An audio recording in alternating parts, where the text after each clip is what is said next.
Hello all of you, आप सभी का स्वागत है एक बार फिर हमारे YouTube channel daily current affairs में। तो आइए आज स्टार्ट करते हैं 24 फरवरी 2021 के करंट अफेयर्स। जो लोग चैनल पर नए हैं वो चैनल को सब्सक्राइब करके बेल आइकन प्रेस कर लें। तो आइए सेशन को स्टार्ट करते हैं। हमारा पहला क्वेश्चन है,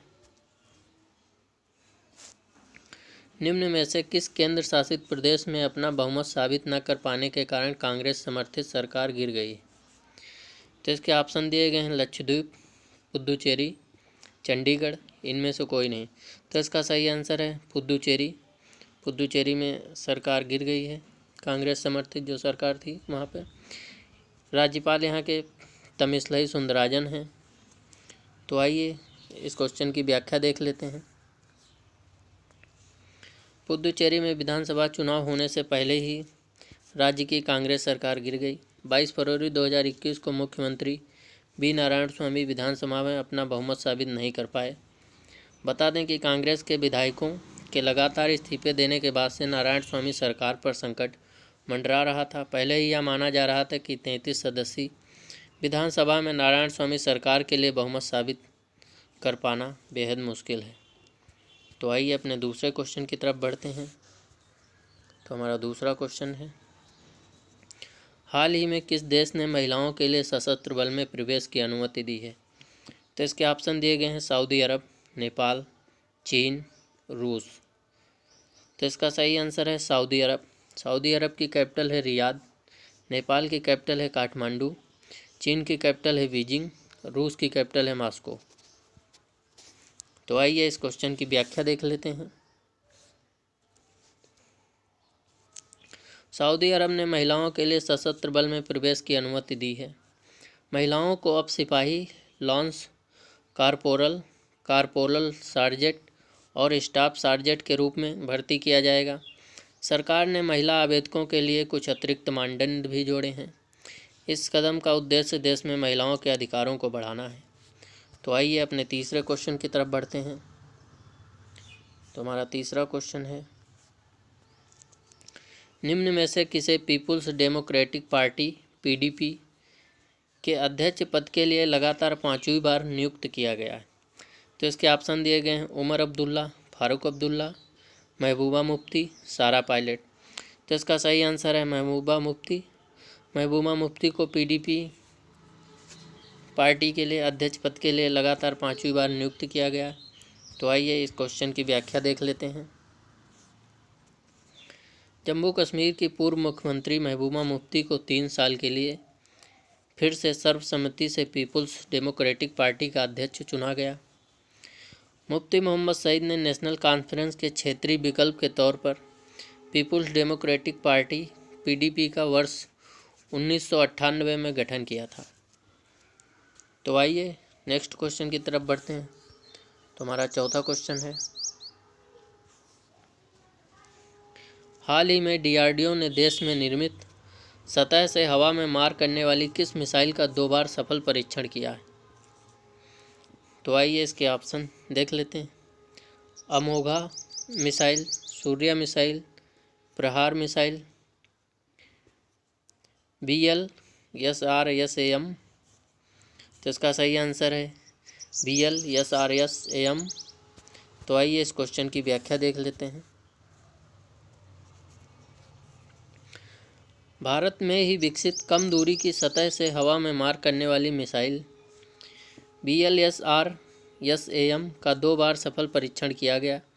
डीआरडीओ ने बताया कि बिल्कुल पतली मिसाइल किसी भी आकाशीय खतरे को कम दूरी में समाप्त करने में सक्षम और इसे नौसेना में शामिल किया जाएगा। डीआरडीओ की स्थापना 1958 में नई दिल्ली में हुई थी। इसके चेयरमैन जी सतीश रेड्डी हैं। नेक्स्ट क्वेश्चन की तरफ बढ़ते हैं। तो हमारा 5वां क्वेश्चन है, भारत ने हाल ही में मालदीव के साथ कितने करोड़ डॉलर के रक्षा ऋण समझौते पर हस्ताक्षर किए हैं? तो इसके ऑप्शन दिए गए हैं 4 crore dollar, 5 crore dollar, 3 crore dollar, 7 crore dollar. तो इसका सही आंसर है 5 करोड़ डॉलर के साथ मालदीव के साथ रक्षा ऋण समझौते पर हस्ताक्षर किए गए हैं। मालदीव की कैपिटल माले। तो आइए इस क्वेश्चन की व्याख्या देख लेते हैं।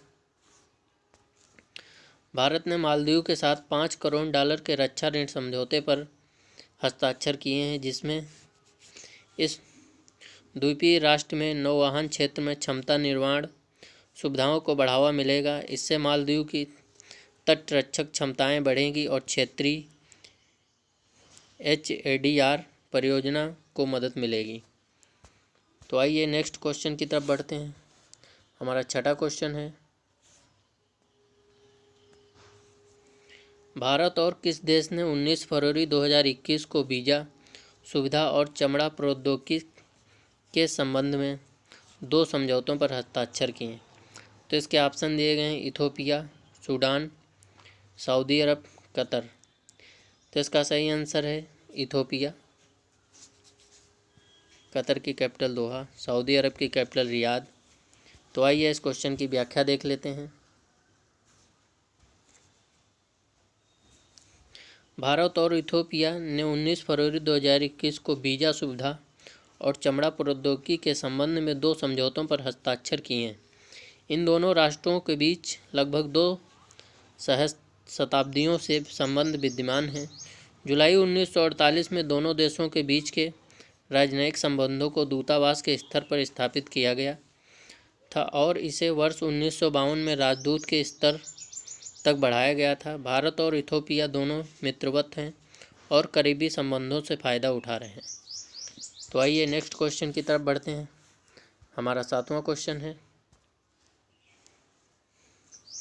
विश्व चिंतन दिवस निम्न में से किस दिन मनाया जाता है? तो इसके ऑप्शन दिए गए हैं, 10 जनवरी, 12 जनवरी, 22 फरवरी, 15 अगस्त। तो इसका सही आंसर है 22 फरवरी।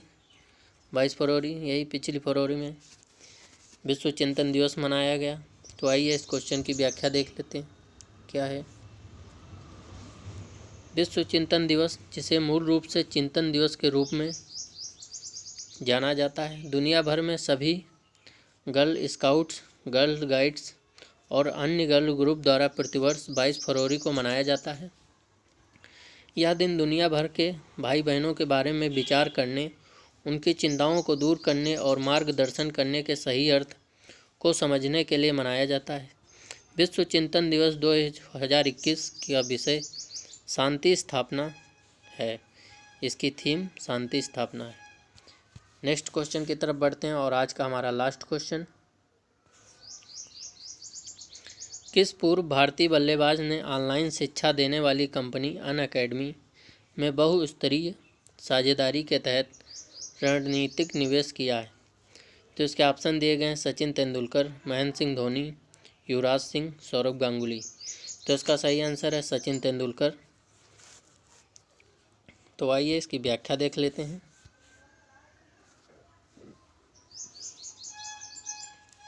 पूर्व भारतीय बल्लेबाज सचिन तेंदुलकर ने ऑनलाइन शिक्षा देने वाली कंपनी अनअकैडमी में बहुस्तरीय साझेदारी के तहत रणनीतिक निवेश किया है। सचिन अनअकैडमी के लिए लाइव इंटरैक्टिव कक्षाओं की मेजबानी करेंगे, जिनसे छात्र बिना किसी शुल्क के जुड़ सकेंगे। अनअकैडमी के संस्थापक व CEO गौरव मुंजाल ने कहा है कि सचिन कंपनी के ब्रांड एम्बेसडर भी होंगे। ये एक अच्छी पहल है। तो आज तक की बात यहीं तक रखते हैं। कल फिर मुलाकात होती है, तब तक के लिए धन्यवाद।